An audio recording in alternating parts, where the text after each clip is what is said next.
সকলকে নমস্কার, জোহার। আদিবাসী তন্ত্রমন্ত্র ইউটিউব চ্যানেলের পক্ষ থেকে আশা করি মারাংগুরুকে ভাই সকলে ভালো আছেন, সুস্থ আছেন। মারাংগুরুর কাছে প্রার্থনা করি সকলকে ভালো রাখুন, সুস্থ রাখুন। দেখুন, আমি ইদানিং আপনাদেরকে বহু কষ্ট করে হলে সময় বের করে আপনাদেরকে সময় দিচ্ছি। আমার চ্যানেলের পক্ষ থেকে চেষ্টা করছি সময় দেওয়ার, লাইভ থেকে শুরু করে ভিডিও আপলোড করা, এগুলোর পেছনে প্রচুর পরিমাণের পরিশ্রম। আপনাদের কাজ, সমস্ত কাজ সামলেও তারপরেও ভিডিও বানিয়ে এটাকে চ্যানেলে আপলোড করছি, চেষ্টা করছি। এই কারণে এটা সম্ভব। দেখুন, আজকে যখন আমি ভিডিওটা বানাচ্ছি, এখন বাজে রাত্রি 2টো। আগে এটা করতাম না।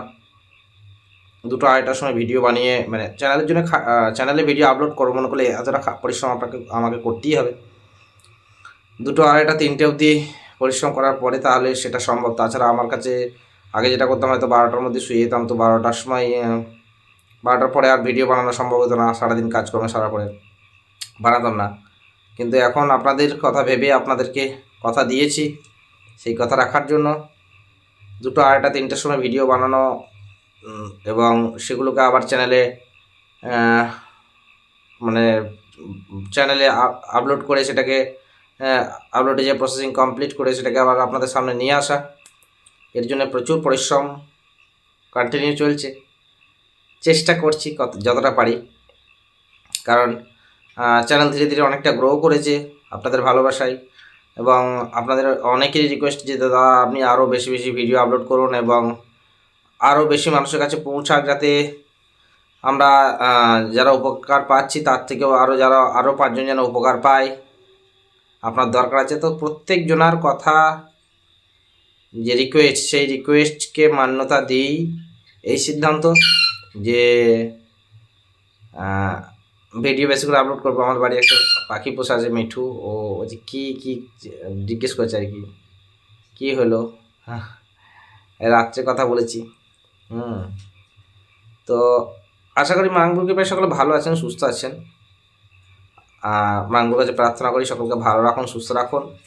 এখন দেশ বা দেশের বাহ্যিক সীমান্ত বা পাশ্চাত্য দেশগুলোতে যে পরিমাণের ভয়ানক অবস্থা, সেখান থেকে সকলে সুরক্ষিত থাকুন। আমার ইন্ডিয়া ছাড়াও বিভিন্ন কান্ট্রিতে আমার প্রচুর ক্লায়েন্ট বা আমার শুভাকাঙ্ক্ষী আছেন।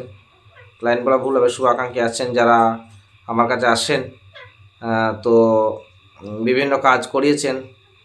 তার কাছে একটা আবেদন করব যে সকলে নিজেকে সেফগার্ড করে রাখুন।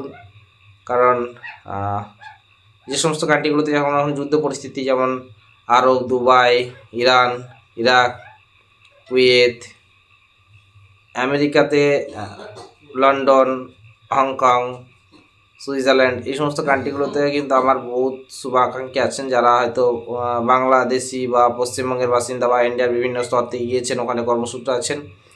তো ওনাদের হাত ধরে ওখানকার স্থানীয় যারা আছেন তাদের কাজ অনেক করিয়েছি। তো ঈশ্বরের কাছে প্রার্থনা করব সকলকে যত সুস্থভাবে রাখেন। আর যারা ইন্ডিয়া তারা সুস্থভাবে ইন্ডিয়াতে ফিরে আসুন, যারা বাংলাদেশে তারা সুস্থভাবে বাংলাদেশ ফিরে আসুন। যাই হোক, আপনাদেরকে আমি বলেছিলাম যে বিভিন্ন বিষয়ের উপর ভিডিও আপলোড করব। মানে রাত্রি হয়ে গেছে, তো আজকে যখন ভিডিওটা বানাচ্ছি কিছুক্ষণ আগে আমি লাইভ করে ছাড়লাম। 10:30, 11টার সময় লাইভ করছিলাম। আজকে হচ্ছে গিয়ে শুক্রবার, তো শুক্রবারে লাইভ করেছি, সকলে দেখেছেন। এই ভিডিওটা আপনাদের সামনে আবার আগামী কালকে আপলোড হবে আর কি, শনিবার বা রবিবার আপলোড হবে। তো অনেকে আমাকে এই প্রশ্ন করেছিলেন যে দাদা কর্মের জন্য যে অনেকের কর্ম হারাচ্ছি বা কর্ম নতুন, এই সময় যেহেতু বিভিন্ন ইলেকশন চলছে, আর ইলেকশনের আগে আমরা জানি যে বিভিন্ন সরকারি পরীক্ষাগুলো হয়, সেখানে যাতে চাকরি লাগাতে পারি বা আমি কর্ম করছি, বিভিন্ন জায়গায় চেষ্টা করছি, আমি কর্মে বিফল হচ্ছি। তো ভালো জায়গায় কর্ম করছিলাম, সেখান থেকে প্রতারিত মানে ছাঁটাই হয়ে গিয়েছি।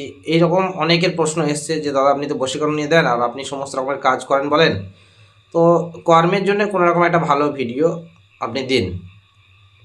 আজকের যে ভিডিওটা মূলত সেটা হচ্ছে কর্মের জন্য। আপনি কি করলে আপনার যে কর্ম সেটা আপনি পুনরায় ফিরে পাবেন বা ওর থেকে ভালো কিছু কর্ম আপনি করতে পারবেন, সেটার জন্যই আজকের ভিডিও। দেখুন, আমি যে ভিডিওর ক্রিয়াগুলো দিই, টোটকাগুলো দিই, সেগুলো খুব কঠিন টোটকা, কিন্তু যদি করতে পারেন কেউ ধৈর্য সহকারে এবং সঠিক নিয়ম মেনে যদি করতে পারেন, তাহলে সেগুলো কিন্তু 100% কাজ করবে, 100% কাজ করবে। কর্মের জন্য যে সেটা হচ্ছে কি, আপনাকে একটা সবারই প্রথম বলি যে একটা চাঁদির তাবিজ করবেন। চাঁদির যে কবচগুলো হয় কবচগুলো করবেন। কবচ করার পরে মানে খুপিটা বানিয়ে নেবেন, চাঁদির যে খুপি সেটা বানিয়ে নেবেন। খুপির ওপরে ওম লেখা থাকতে হবে, বা যারা মুসলিম ধর্মাবলম্বী তারা তাদের একটা শুভ কিছু ব্যবহার করতে পারেন, বা এমনি ব্লাঙ্কও রাখতে পারেন। অন্য ধর্মে যারা আছেন তারা এমনি ব্লাঙ্কও রাখতে পারেন, বা যদি হিন্দু হন তাহলে পরে আপনাকে কী করতে হবে, ওই কবচের ওপর একটা ওম লিখে রাখতে হবে। এই ওম লেখা যে কবচ, এই কবচের মানে ভিতরে একটুখানি তামা আর একটুখানি সোনার টুকরা ছোট্ট একটুখানি, মানে ওই 1 সিলিম যাতে, তামা সোনা আর হচ্ছে চাঁদি একসাথে মিক্স করে দেবেন।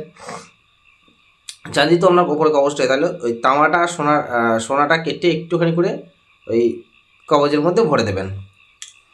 আরেকটা যেটা করতে হবে সেটা হচ্ছে গিয়ে যে বিষধর যে সাপের ক্লস দেখেছেন, বিষধর সাপ মানে বেশ চেষ্টা করবেন খরিশ সাপ, যা সাপ যেটাকে বলা হয় খরিশ সাপ, যেটা ফনাযুক্ত একদম সাদা খরিশ, দুধে খরিশ। এই খরিশ সাপের ক্লোজ যদি কোথাও পান, এই খরিশ সাপের ক্লোজ মানে ওপরের ওরা যে সাপ দেখবেন একটা সময় ক্লোজ ত্যাগ করে না, মানে উপরকার চামড়াটা ত্যাগ করে, ওই চামড়াটাকে আমরা ক্লোজ বলি, আমরা মানে আমাদের যে গ্রাম্য ভাষা সেখানে ক্লোজ বলি।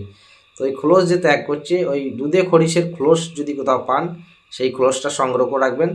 তার সাথে কী করবেন, বাঘের চামড়া, বাঘ মানে অরিজিনালি বাঘ আর কি, সে চিতা হোক আর টাইগার হোক, বাঘের চামড়া, সাপের ক্লস আর বিজির লোম, বেজি, যে বেজি মাঠে ঘাটে গ্রাম বাংলায় বা শহর অঞ্চলে অনেক জায়গায় যেখানে বন অঞ্চল আছে সেখানে দেখবেন দেখা যায় বেজি।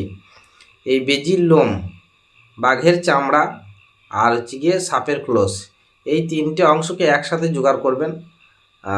একসাথে জোগাড় করে অবশ্যই এই ক্রিয়াটি যখন করবেন তখন যেন পূর্ণিমা থাকে, পূর্ণিমা থাকলে খুব ভালো হয়, নাহলে পরে শনিবার মঙ্গলবার করতে পারেন, অমাবস্যাতেও করতে পারেন।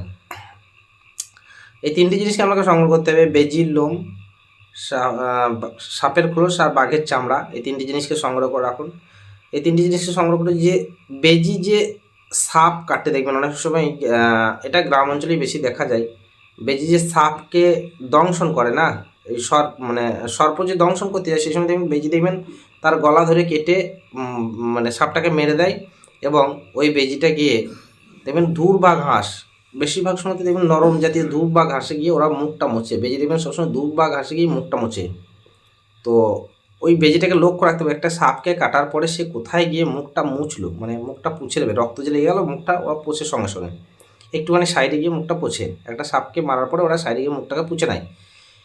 এই যে মুখ পুছলো যে ঘাসটার মধ্যে, সেই ঘাসটা আপনাকে কিন্তু সংগ্রহ করতে হবে। যে ঘাসের মধ্যে বেজিটা মুখ পুছলে আপনি লক্ষ্য করলেন, তো তৎক্ষণাৎ সেখানে চলে গেলেন, বেজিটা বেরিয়ে যাওয়ার পর সঙ্গে সঙ্গে চলে গেলেন, দেখবেন ওখানে হালকা হালকা রক্ত ছিটে লেগে আছে বা ঘাসটা ভেঙে গেছে, তো ওই ঘাসটা আপনি সংগ্রহ করবেন। এই ঘাসটা সংগ্রহ করে আপনাকে কিন্তু অনেক আগে থেকেই রেখে দিতে হবে কালেক্ট করে। ঘাসটা তো সংগ্রহ করার পর শুকিয়ে যাবে, শুকিয়ে যাক কোনো অসুবিধা নেই, কিন্তু ওই ঘাসটাই হতে হবে। ওই ঘাসটাকে আর শ্বেত লজ্জাবতী গাছের শিকড়, শ্বেত লজ্জাপতি গাছের শিকড় আপনাকে সংগ্রহ করতে হবে। আপনারা জানেন যে শ্বেত লজ্জাপতি গাছের শিকড় কীভাবে তুলতে হবে, গাছকে কীভাবে জাগাতে হবে, এর আগের ভিডিওতে কিন্তু আমার বলা আছে। এই 3টিকে একসাথে করে কোনো একটা শুভ দিন দেখে, অমাবস্যা, পূর্ণিমা বা শনিবার মঙ্গলবার দেখে, যদি এই 3টিকে পূর্ব দিকে মুখ করে, অবশ্যই কবচটাকে আগে শোধন করে নেবেন। কবচটাকে শোধন করে নিয়ে পূর্ব দিকে মুখ করে লাল আসনের মধ্যে উপবিষ্ট হয়ে ধূপকাঠি সিঁদুর সামনে রেখে ধূপকাঠি জেলে সে তার নিজের ইষ্ট দেবতাকে স্মরণ করে পূর্ব দিকে মুখ করে এই 4টে জিনিসকে, 5টা জিনিস, এখন হচ্ছে কি শ্বেত লজ্জাপতি গাছের শিকড়, যে গাছের মানে বেজিটা যে গাছটায় মুখ মুছলে সেই ঘাসের, যে গাছে মুখ মুছলে সেই ঘাসটা, আর হচ্ছে গিয়ে সাপের খোলস, বেজির লোম আর বাঘের ছাল, এই 5টা জিনিসকে একসাথে এক নিঃশ্বাসে পূর্ব দিকে মুখ করে একটা কবজের মধ্যে ভরবেন। কবজের মধ্যে ভরে কবজের ওপরটা অতি অবশ্যই সাদা মোম দিয়ে সিল করে দেবেন, কোনো পোড়ানো নয়, মানে সাদা যে মোম হয় এই মোম দিয়ে, কাঁচা মোম, মানে ওই মোমটাকে অনেক সময় গলিয়ে করলাম নরম হয়ে যাচ্ছে বলে এটা নয়, সাদা মোম দিয়ে টিপে লাগিয়ে দেবেন, টিপে লাগিয়ে দিয়ে ওটাকে সিল করে দেবেন। সিল করে দেওয়ার পরে ওইটাকে আপনি স্নান করে সেই দিন অবশ্যই নিরামিষ আহার করবেন, আবার পূর্ব দিকে মুখ করে অমাবস্যা পূর্ণিমাতে ধারণ করলে খুব ভালো হয়। হ্যাঁ, যখন এটাকে ভরছে তখন আপনি কী কর্মের জন্য ভরছেন সেটা আপনি অবশ্যই বলবেন। সে সরকারি কর্ম হতে পারে, বেসরকারি কর্ম হতে পারে। যখন এটা ভরছেন তখন অবশ্যই সেই কর্মটাকে বলবেন, বলে ভরবেন। ভরার পরে আপনি নিজের বেটা ছেলে হলে ডান হাত, মেয়ে ছেলে হলে বাম হাতে নিজের ডান হাতে ধারণ করবেন। পূর্ব দিকে মুখ করে স্নান করার পরে কিন্তু ধারণ করবেন, আর সেই দিন অতি অবশ্যই নিরামিষ আহার করবেন। এইটুকু শুধু করতে হবে, ব্যাস। এইটা করার পরে দেখুন আপনি 15 দিনের মধ্যে, আপনাকে আমি গ্যারান্টি দিতে পারি যে এই ক্রিয়াটি করতে পারেন 15 দিনের মধ্যে দেখুন আপনার নতুন কর্মযোগ খুলে যাবে। মানে যাদের কাজ আটকে ছিল তারা কাজ পেয়ে যাবেন। যদি কারো কোনো জায়গা থেকে কাজ চলে যায় সেই কাজটি আবার পুনরায় তার কাছে ফিরে আসবে। এবং যারা চাকরি বাকরির জন্য অতীব চেষ্টা করছেন, দেখুন বেশিরভাগ ক্ষেত্রেই চাকরির যারা পরীক্ষা দেবেন, যদি আপনার যোগ্যতা থাকে, যোগ্যতা ছাড়া তো মূর্খ গিয়ে চাকরিতে বসে না, সত্যি ঠিক চাকরির যোগ্যতা আপনার থাকতে হবে, পরীক্ষা দেওয়ার মতো ক্যাপাসিটি থাকতে হবে। আপনি পরীক্ষা দিলে পরে আপনি কিন্তু চাকরিটা পাবেন।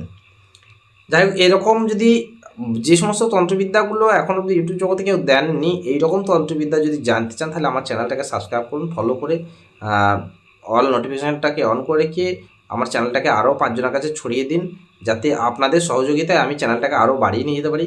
আচ্ছা, আজকের যে বিষয়বস্তু সেটা কিন্তু এখানে শেষ করলাম। আবার দেখা হচ্ছে নতুন ভিডিওতে। কারণ বুঝতেই পারছেন আমার চোখ মুখ দেখে যে একটা ঘুম ঘুম ভাব, কারণ এখন 2:10-15 হয়ে গেল হয়তো। তো একটা ঘুম ঘুম ভাব চোখ মুখের মধ্যে আছে। যাই হোক, সকলে ভালো থাকুন, সুস্থ থাকুন। মারাঙ্গুর কাছে প্রার্থনা করি সকলকে ভালো রাখুন, সুস্থ রাখুন।